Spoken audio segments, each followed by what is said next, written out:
Sur cette deuxième partie, maintenant nous allons utiliser le logiciel robot pour vérifier si nous avons exactement les mêmes valeurs.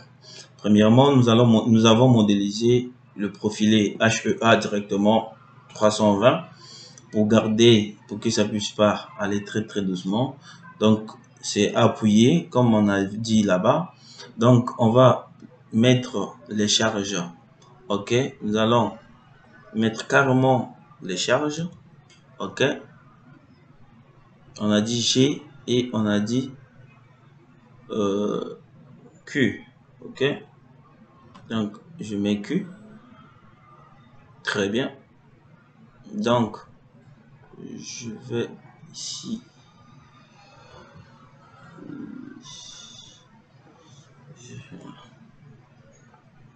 Bien.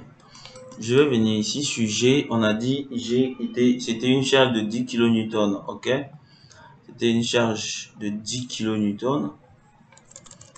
Sur robot, la valeur doit être négative.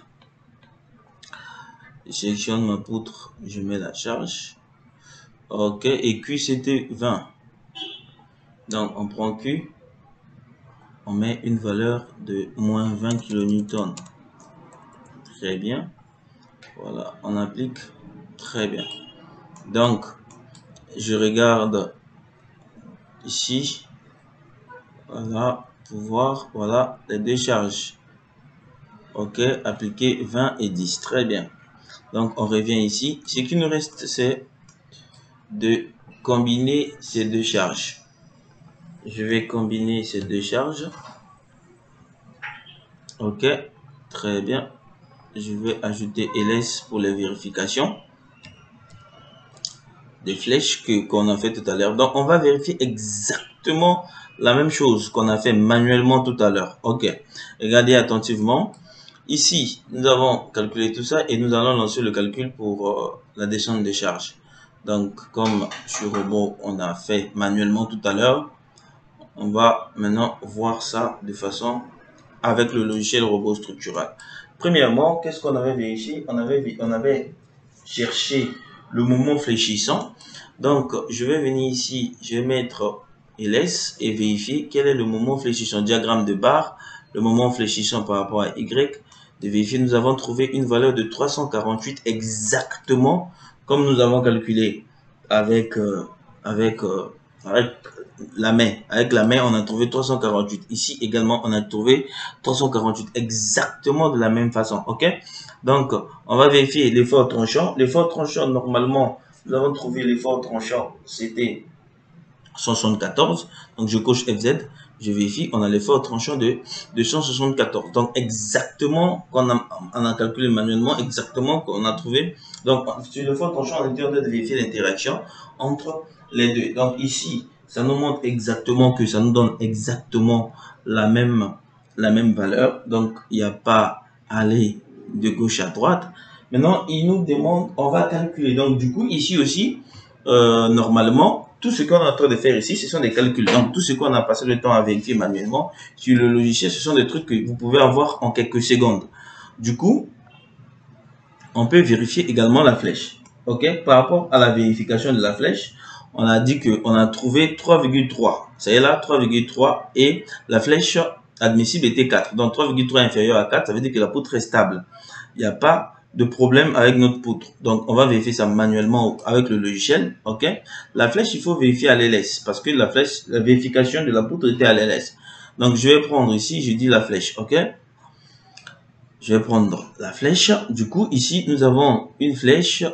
Je vais prendre à l'élu. Vous voyez que la flèche à l'élu, c'est moins 4,8. On vérifie à l'ls. À l'ls, ça nous donne moins 3,3. Exactement comme on avait calculé manuellement. Manuellement aussi, on a trouvé exactement la même valeur, 3,3. Donc, du coup, quand on vient sur le logiciel, on a trouvé aussi 3,3 qui est inférieur à L divisé par 200 qui nous a donné 4 cm. Voilà, donc, vous avez la possibilité de vérifier les éléments, que ce soit manuellement, que ce soit avec... donc, il faut savoir aussi comment dimensionner manuellement et comment dimensionner avec la main. Donc, voilà. Donc, si, par exemple, je sélectionne ma poutre, ok, je peux vérifier aussi cette pièce si elle passe en fait. Vous voyez que la pièce passe aussi également. Vous voyez que ça passe. C'est le HEA 200, 200, 320 autant pour moi, ça passe. Donc, j'ai la possibilité de cliquer ici pour avoir une note simplifiée. Sur la note simplifiée, vous avez ça. OK? Vous avez l'élément qui passe sans problème. Vous avez aussi la possibilité de vérifier une note carrément détaillée où vous avez quelques informations. OK? Sur la vôtre. OK? Donc, on a exactement les mêmes choses que nous avons vues manuellement. Nous avons ça également ici sur notre note de calcul. Donc, vous voyez que ce qu'on a calculé manuellement, on a la possibilité de trouver ça sur notre logiciel pour pouvoir avancer. Par exemple, si je regarde ici, ok, je viens ici, je vais essayer de voir qu'est-ce que j'ai, qu'est-ce que j'ai. Très bien. On a, puisque c'est la même chose, donc on aura carrément les mêmes choses que nous allons voir à ce niveau. HEA 300. Ok. On a HTBF, HY, voilà ce qu'on a utilisé, 2930. Tout ça, en fait, ça nous donne carrément la même chose avec ce qu'on a sur cette feuille Excel. Ok. Quant à moi, je vous dis merci.